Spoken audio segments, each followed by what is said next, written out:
my name is Isla. I'm a registered dietitian, and I'm going to tell you 3 things that I see that the diet industry gets wrong about a calorie deficit.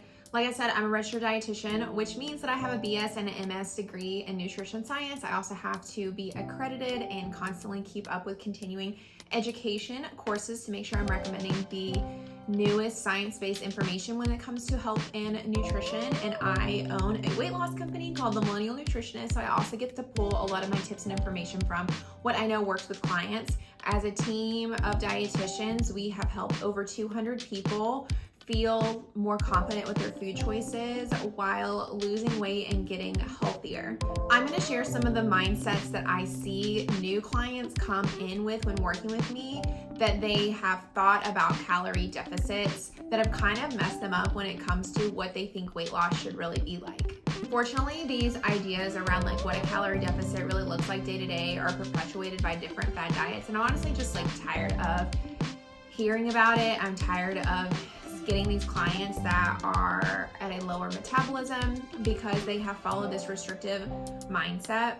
And why it really comes about is because I'm guessing that when you have a company that promotes really restrictive means of ways to lose weight, then you do get quicker results, but it doesn't matter if the results are quick when you're more likely to gain the weight right back, right? With weight loss, it's not like a degree. Like, we have to keep up doing what we're doing in order to have the weight loss to continue. It's not like we just hit a goal weight and then we can go back to living our normal lives. No, we've got to have enjoyed the process, because you've got to stick with that process in order to keep your body weight low. And so for our company, we pride ourselves on a little bit of slower weight loss, but sustainable approach. And lots of our clients realize when they work with us that it's so much better to feel like you're doing nothing to lose weight. And because over the course of a couple years of your life, you're going to be easily able to maintain your lower body weight compared to really stretching yourself thin with everything else you have going on in life and also worrying about such a steep calorie deficit. What happens when we restrict our calories so much to the point where it's just not necessary is that we end up obsessing over food, we end up obsessing over ourselves, and we ultimately aren't happy. What I want for clients is to feel happier, or like followers or whoever, is I want them to feel happier. I want you to have a better overall quality of life. And I know that your weight journey is just one part of that. However, I do think, and I see all the time, that weight loss can bring us a little bit more happiness in the form of function, right? In the form of having more energy, decreasing disease risks, becoming more fertile, being able to have more energy to play with your kids, having more muscle mass so that you can go on a hike and not feel really weak and tired and keep up with your friends, instead of just being this lowest body size that you possibly can be. So with that mindset, I'm going to tell you 3 big things that the diet industry gets wrong about calorie deficits. Number 1, less is best. If you're not losing weight with your current calorie deficit, you should bring it down, bring it down, bring it down, bring it down. This is not okay. What happens when we continually decrease our calories over and over and over again is we're kind of getting into a little bit of disordered eating category, which I honestly find that most fad diets do perpetuate, and they praise this behavior. But the fact that you're trying to become so weak, you're trying to focus your whole life around how little you can eat, that is not okay. Anytime you're starting to like compromise other areas of your life or your diet changes, it's not a good place to be in. You want it to fit seamlessly. You want it to complement the phase of life that you're in, and you want it to make your life a little bit better, not the other way around. When you eat a very low amount of calories, you're also in jeopardy for decreasing your metabolism, which just means that you are gonna find it very difficult to lose weight eating a normal amount of calories when you go back to eating the way that you were eating before. Not only are you decreasing your metabolism, but you are also probably not gonna be able to stick to it. It's hard to stick to a plan that makes you hungry all the time, makes you super low energy. And when you can't stick with something, what's the point of really doing it? You've wasted all that time. So don't follow any sort of calorie deficit that you don't feel like is sustainable for you. You become so much less healthy too with the less food that you eat. I mean, yes, you can become more unhealthy if you eat a surplus of food, but we don't want to be eating less fiber, less protein, less fruits and vegetables, less vitamins and minerals. We want to be eating more of these foods. And a lot of these approaches that just talk about slashing calories, eat as little as possible, don't really focus on the foods that are promoting health overall, like all those foods. Yes, we need to be in a calorie deficit. And what does that mean? Trying to eat less of? It means trying to eat less concentrated sugars. It means eating less saturated fats, but it also just means eating less and a small percentage of everything that you're still keeping within a balance so that you are preventing that disease later on in life. So you do have more energy by eating more produce. Once I had a client who had Hashimoto's, and she was convinced that she needed to be eating less and less and less and less, to the point where when she worked with me, she was frustrated that her weight loss was a little slower in the beginning because she didn't have Hashimoto's. So we were kind of trying to figure out what foods were triggering her inflammation. And she said that she was going to go down to only eating 900 calories. I really warned her to not do that because I told her that her metabolism would decrease and it would just make it really hard. And then we're going to have to go in this whole process of increase in metabolism, which ends up resulting in weight gain most of the time. And instead we can just try to take things slow, figure out really what's going on, and not just try to do things for the short reward. She ended up sticking with it, gave it a couple more weeks of just going the par of what we were doing to try to work with weight loss for her Hashimoto's. And she ended up losing 10 pounds in the course of 2 months, which was like insane for a client for me. And so that's just an example of how you really just need to stick with something, make it seem very seamless to your lifestyle, and not continue to cut down the calories. A tip is just don't try to continue to cut calories if you are not seeing weight loss.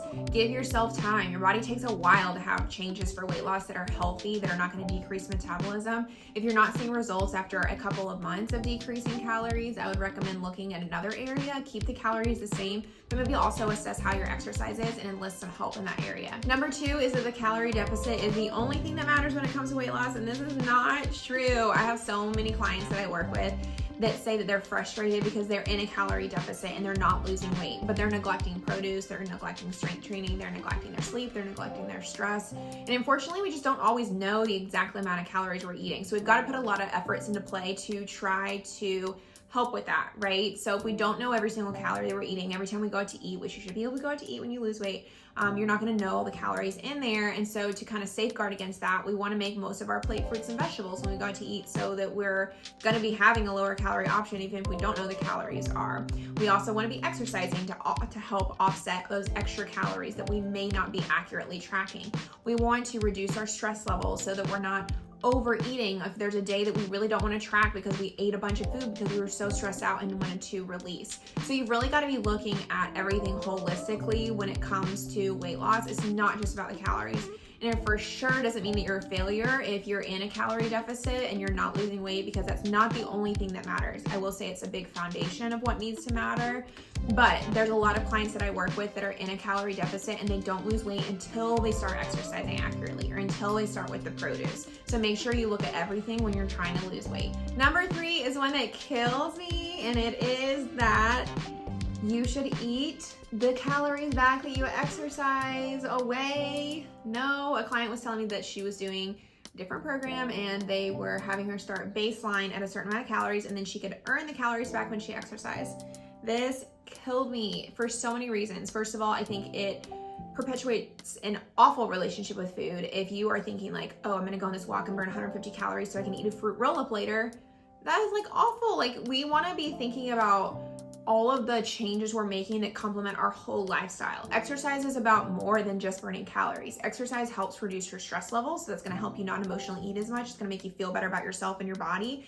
It's also going to just take up time in the day so that you're not eating. I have a lot of clients who are like, I'm just eating at the end of the day because I'm bored. I want something to do. If I go on an hour walk, then I'm less likely to eat that afternoon snack that was putting me over all the time. And I was like, that is great. Let's see how all these things are really working together. It's really going to help you to sleep more. So that, again, you're not stress eating the next day out of a sleep deprivation. So we want to be looking at eating healthfully and exercise as more than just a means to lose weight, because ultimately everything means so much more than just that. It will help you with weight loss, but when we only look at things in terms of like calories and calories burned and exercise, then we're more likely to give up when we lose that motivation. But when we have the motivations of having better sleep, of feeling more energized, of having a better mood overall, that's going to help us when time to time we're like, actually, I don't care about losing weight this week. I'm just not going to do it. And then 2 weeks later, you're like, I really wish I would have worked harder that week. You kind of have those safeguards if you are also thinking about these other reasons why exercise is so important. Also, that's just really not the way that calorie burns works with weight loss. Like, we don't ultimately know how much calories we're burning with exercise. We also want to be exercising to increase metabolism through strength training, through building more muscle mass. And that's a very long process. If we're always just giving ourselves like, okay, I burned 300 calories in my exercise, I'm going to eat 300 calories back, that's neglecting the fact that you're still burning calories throughout the whole entire day. And then if you're strength training and increasing your metabolism, your baseline is increasing all the time, and you could be underfeeding yourself. You could be decreasing your metabolism by not giving your body what it needs. It's harder to push through workouts if you're underfeeding and underfueling.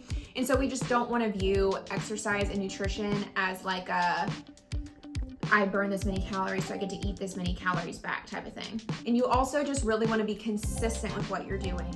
That's the way that you're going to see weight loss over time, is through consistency, through consistency, through consistency. And I don't think it helps promote consistency if you're only thinking about exercise as a reward to eat more. You want to just find a motivation that's going to help you do it day in and day out for years and years and years forever. It helps prevent against disease. It helps you to reduce dementia risks. We want to be exercising for more than just the calories we get to consume. And it's hard to do that and create a habit like that if you're just viewing it in that one way. A tip that I have for you is try to pick one calorie range in one exercise routine that works for you.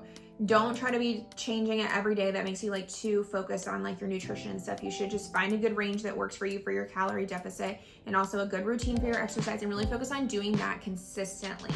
If you find that you're not losing weight after a couple of months of being super consistent, then you can kind of take down the calories, because we can assume that you are currently maintaining at your calorie deficit range that you had picked. So you're not truly in a deficit. You might need to take it down by like 200 calories. But again, only do this if you have everything else under lock and key. You've done the produce, you've done the protein, you've done the exercise, you've done the calories. Do not let taking away calories be your first bet. But it's better to consistently take down the calories and do the same thing every day, instead of saying, okay, I'm gonna take away 200 calories, I get to eat 500 more calories. It's just too many things to keep track of, and it's not sustainable. Overall, please don't get discouraged if you are not seeing progress from your weight loss. Weight loss, healthy weight loss, takes a while. We were focusing on fat loss, not on protein. Muscle loss, we're not focusing on dehydration. We wanna look at the long game. We wanna look at your mood, your energy, and stuff like that. It doesn't mean that you're lazy or you're not doing it right if you're not seeing weight loss initially with calorie deficit. Calorie deficits are super nuanced, and I find that how a lot of people talk about them in mainstream media just is not correct, and then it just makes people feel helpless. It makes people feel like they're not gonna be able to lose weight, and this is really not true. Take these tips to heart, and if you really need help, make sure to subscribe to our channel. We talk a lot about weight loss tips all the time, and also make sure to like this video. It would really help us out.